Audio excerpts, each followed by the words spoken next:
आपके सवालात मेरे जवाब। आज भी कुछ हमारे पास वॉइस के सवाल भी स्टार्ट करते हैं। बिस्मिल्लाहिर्रहमानिर्रहीम। चले, अभी आपके मैंने कंटिन्यूस ऑनलाइन वेबिनार किए sir. Corona, money mind, 4D1, 4D2, सिल्वा के भी हो गया अल्हम्दुलिल्लाह। तो सर ये सारे कोर्सेज करके माइंड की पावर का अंदाज़ा हुआ और माशाल्लाह स्पेशली फोर्थ डायमेंशन और सिल्वा करने के बाद मेरा माइंड बहुत ओपन हो गया माशाल्लाह, और बहुत अच्छी तब्दीली मैंने अपने अंदर पाई है। मैनिफेस्टेशन के लिए विजुलाइजेशन और इमेजिनेशन को स्ट्रॉन्ग करने के लिए सर मैं कौन सी टेक्निक करूँ? मैनिफेस्टेशन के लिए बेस्ट तरीका है इमेजिनेशन इंप्रूव करने के लिए कभी कभी दिन में 5-10 मरतबा आंखें बंद करके। Thank you ji. नेक्स्ट सवाल सर, एक क्वेश्चन आ रहा था दिमाग में।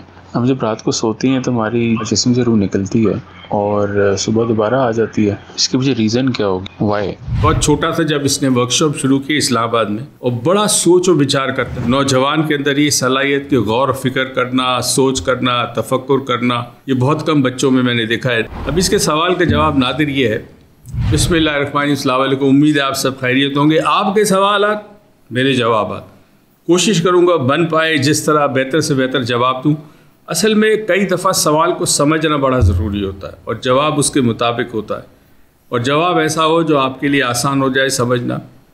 तो अल्लाह हेल्प करे, मुझे मदद करे मेरी कि मैं सवाल के जवाब दे सकूं। आज भी कुछ हमारे पास वॉइस के सवाल भी स्टार्ट करते हैं। बिस्मिल्लाहिर्रहमानिर्रहीम। चले, अस्सलाम वालेकुम वरहमतुल्लाहि वबरकातुहू। सर कैसे हैं आप? खैरियत से हैं? उम्मीद है आप खैरियत से होंगे इंशाल्लाह। अभी आपके मैंने कंटिन्यूस ऑनलाइन वेबिनार किए sir. Corona, money mind, 4D1, 4D2, सिल्वा के भी हो गया अल्हम्दुलिल्लाह। अभी कोरोना रेकी में भी एनरोल करना है। तो सर ये सारे कोर्सेज करके माइंड की पावर का अंदाज़ा हुआ और माशाल्लाह स्पेशली फोर्थ डायमेंशन और सिल्वा करने के बाद मेरा माइंड बहुत ओपन हो गया माशाल्लाह, और बहुत अच्छी तब्दीली मैंने अपने अंदर पाई है। ये कल की बात है, मेरी किसी के साथ मीटिंग थी तो 10 बजे थी यहाँ सऊदी अरब के टाइम के मुताबिक। मैंने सोचा कि क्या ही बात है, ये मीटिंग 10:15 बजे हो जाए, 15 मिनट लेट हो जाए। तो जिसके साथ मीटिंग थी खुद ही उसका मैसेज आ गया कि 10:15 बजे मीटिंग कर लेते हैं। अल्हम्दुलिल्लाह सब बहुत ज़बरदस्त हैं ये 4 डायमेंशन 1 और सिल्वा जो हैं, मैं तो कहता हूँ सबको करना चाहिए। अच्छा सर, ये आपने जो टेक्निक बताई थी ना 6999 वाली, ये मैंने सर सैटरडे नाइट से स्टार्ट की थी। 48 आवर्स हो गए हैं। ये नंबर इंशाल्लाह अभी मैं कंटिन्यू रख रहा हूँ, मिल जाएंगे। आज थर्ड डे मुझे दूसरे नंबर मिले हैं जिसका सेकंड डिजिट ना कुछ और था, 6299, 6799, इस तरह के बहुत सारे मिले। इंशाल्लाह मैं मैनिफेस्ट कर रहा हूँ, मिल जाएंगे। तो सर ये मैनिफेस्टेशन के लिए विजुलाइजेशन और इमेजिनेशन को स्ट्रॉन्ग करने के लिए सर मैं कौन सी टेक्निक करूँ कि मेरी मैनिफेस्टेशन और विजुलाइजेशन इमेजिनेशन स्ट्रॉन्गर हो जाए इंशाल्लाह। सॉरी फॉर द लंबा मैसेज कर दिया मैंने आपको। Thank you. बहुत शुक्रिया जी। दुआओं का भी शुक्रिया। सऊदी अरेबिया से थे और ये जो इनको जहन में सोचा कि 15 मिनट लेट हो जाए मीटिंग, वो लेट इसलिए हो गई कि सिल्वा करने के बाद मैनिफेस्टेशन की कुव्वत अल्लाह ताला आपको अता कर देता है। 4D1, 4D2, सिल्वा ये एक ग्रुप के हैं और NLP हिप्नोसिस दूसरा ग्रुप है ये। तो कोशिश करते रहें। मैनिफेस्टेशन के लिए बेस्ट तरीका है विजुलाइजेशन और इमेजिनेशन इंप्रूव करने के लिए कभी कभी दिन में 5-10 मरतबा आंखें बंद करके मुख्तलिफ़ चीज़ों को सोचें जो आपके साथ हो चुकी है। विजुलाइजेशन इज़ मेमोरी, मगर उसको तस्वीर शक्ल देखेंगे। 10 फीट दूर एक स्क्रीन है, उस पर मेरी बचपन की स्कूल, मेरे बचपन का टीचर, मेरे बचपन के दोस्त, ईद में क्या मिला था, नहीं माजी की जो चीज़ें उसको तस्वुर करें अपनी दिमाग की जहन की आँख से देखने का। ये आँख तो बंद होगी, जहन की आँख से देखने का। और इसी तरह इमेजिनेशन के लिए आंखें बंद करके स्क्रीन के ऊपर ऐसी चीज़ें तस्वुर करें जो बज़ाहिर नामुमकिन है। मसलन जिस्म कुछ और, शक्ल कुछ और, इस तरह का करें ना। इसी तरह चाय के कप पे मेंढक गोता खाता हुआ, इस किस्म की चीज़ों से इमेजिनेशन बढ़ता है। होजे सिल्वा ने जब ये डेवलप किया था वर्कशॉप, उसने कहा था जीनियस के अंदर 2 बड़ी पावरफुल फैकल्टी होती है, एक इमेजिनेशन, एक विजुलाइजेशन। तो कोशिश करें इस टेक्निक से। और फिर सिल्वा के अंदर काउंटडाउन डीपनिंग एक्सरसाइज है, वो रेगुलर बेसिस पे रोज़ रात को करें, ये चीज़ें इंप्रूव हो जाएगी। Thank you ji. नेक्स्ट सवाल जी। अस्सलाम वालेकुम सर। वालेकुम सर। ठीक है सर, एक क्वेश्चन आ रहा था दिमाग में। हम जब रात को सोते हैं तो हमारी जो एटलीस्ट कुरान में भी यही है, साइंस भी यही कहती है, हमारे जिस्म से रूह निकलती है और सुबह दोबारा आ जाती है। और जिन लोगों की मौत लिखी होती है सोते हुए तो वो नहीं आती है दोबारा। बट खैर क्वेश्चन ये था कि रात को जब रूह निकलती है और सुबह दोबारा डलती है तो इसके पीछे रीज़न क्या होगी, मतलब निकलनी ज़रूरी थी क्यों, या निकलती है क्यों, वाई? और हमारी जब 5 सेंसेस जो हैं ये काम करना छोड़ जाती हैं, या जब इनका इस्तेमाल हम नहीं कर रहे होते, ये जब स्लीप मोड पे चली जाती हैं तब निकलती है, या इट हैज़ टू बी कि हम सो ही रहे होते हैं तब निकलती है? ये नादिर शाह जी यंग, बहुत ही यंग आदमी है। ये बहुत छोटा था जब इसने वर्कशॉप शुरू की इस्लामाबाद में, और बड़ा सोच और विचार करता है। मतलब इस एज में नौजवान के अंदर ये सलाहियत के गौर फिक्र करना, सोच करना, तफक्कुर करना, ये बहुत कम बच्चों में मैंने देखा है, नौजवानों में देखा है। तो उसमें ये सलाहियत है।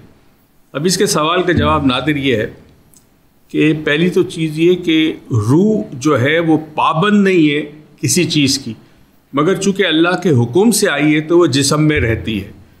जब जिस्म रात को सो जाता है तो बहुत ही डीप ब्रेन फ्रीक्वेंसी होती। देखिए रूह जो है वो बंधी हुई है जिस्म के साथ, और वो बंधी हुई जिस्म के साथ इस तरह से है कि जब ब्रेन काम करता है तो रूह बाहर नहीं निकल सकती, बड़ा मुश्किल है उसका निकलना, एक तरह से बंदिश है उसके लिए।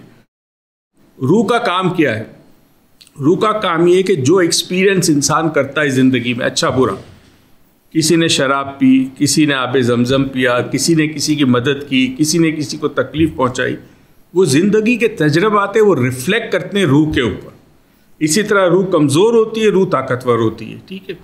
तो रूह का काम डायरेक्ट पार्टिसिपेट करना नहीं है ज़िंदगी में, वो सिर्फ ऑब्जर्वर है और उसको सारी इन्फॉर्मेशन मिलती है ज़िंदगी के अंदर जो कुछ आप करते हैं।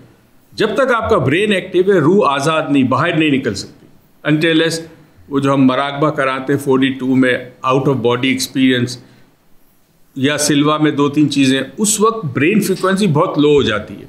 तो जब आप सोते हैं रात को तो एक वक्त आता है जब आपकी ब्रेन फ्रिक्वेंसी डेल्टा में चली जाती है। डेल्टा में सिर्फ आपकी सांस चल रही है, आपका हार्ट बीट कर रहा है, बाकी जिस्म के ज़्यादातर फंक्शंस बंद हो जाते हैं कुछ लम्हात के लिए। उन लम्हात में रूह बाहर निकलती है। उसको निकलना इसलिए ज़रूरी है कि उसने जो कुछ एक्सपीरियंस किया है पूरा दिन, उस एक्सपीरियंस को वो अतराफ़ में जो चीज़ें हैं, जैसे आपने अपने वालिद को याद किया तो आपके वालिद के पास जाएगी, आपने अपने घर को याद किया तो माजी मुस्तकबिल की जो चीज़ें हैं वो रूह उन मकामात पर जाती है। और जो सबसे बड़ी इंपॉर्टेंट चीज़ है वो ये है कि रूह के लिए टाइम और स्पेस की पाबंदी नहीं है। यानी रूह अगर 30 सेकेंड्स के लिए निकली हो तो वो 30 सेकेंड्स में पूरे जहाँ का चक्कर लगा के मालूमात करके वापस आ जाती है। ये रूह के लिए बड़ा ज़रूरी है कि वो कुछ देर के लिए बाहर निकले। अच्छा, रूह और जिस्म के साथ एक धागा सा बना होता है, मैं टेक्निकल नहीं होना चाहता, बस एक धागा सा होता है जिसकी वजह से रूह को वापस आना पड़ता है। मगर जब अल्लाह का हुक्म होता है कि अब रूह वापस नहीं आएगी और बंदे की मौत होनी है तो वो धागा टूट जाता है, रूह वापस नहीं आती। थैंक यू दोस्तों, बहुत बहुत शुक्रिया जी। नादिर का सवाल बड़ा हमेशा अच्छा होता है। एक दफ़ा उसने मुझे याद है सालों पहले पूछा था कि सर नमाज में 2 सजदे क्यों हैं। अब इसकी बहुत सारी तावीलात हैं, उनमें एक तावील एक ये है कि इंसान ज़मीन से पैदा हुआ, यानी मट्टी से पैदा हुआ, मट्टी में वापस जाएगा। तो पहला सजदा ये है कि मट्टी से पैदा हुआ, दूसरा सजदा इसलिए कि मट्टी से वापस जाएगा। और उसके उलमाए कराम बहुत सारी और तावीलात देते हैं। उनमें से एक तावील ये कि फ़रिश्तों ने जब हज़रत आदम अलैहिस्सलाम को सजदा किया, पहला सजदा किया, उसके बाद जब इब्लीस को अल्लाह ने मरदूद करके निकाल दिया तो फ़रिश्तों ने दूसरा सजदा शुक्राने का किया कि हमने अल्लाह की इताअत की। ये शुक्राने का उसने सजदा किया और इब्लीस ने बगावत की, उसको अल्लाह ने निकाल दिया। तो इस तरह 2 सजदे। अब कौन सी चीज़ सही है मैं तो नहीं जानता, उलमाए कराम जानते हैं। बट बहरहाल आपका बहुत बहुत शुक्रिया। अगले हफ्ते फिर आपसे मुलाकात होगी। अपना ख्याल रखिएगा। अल्लाह हाफ़िज़।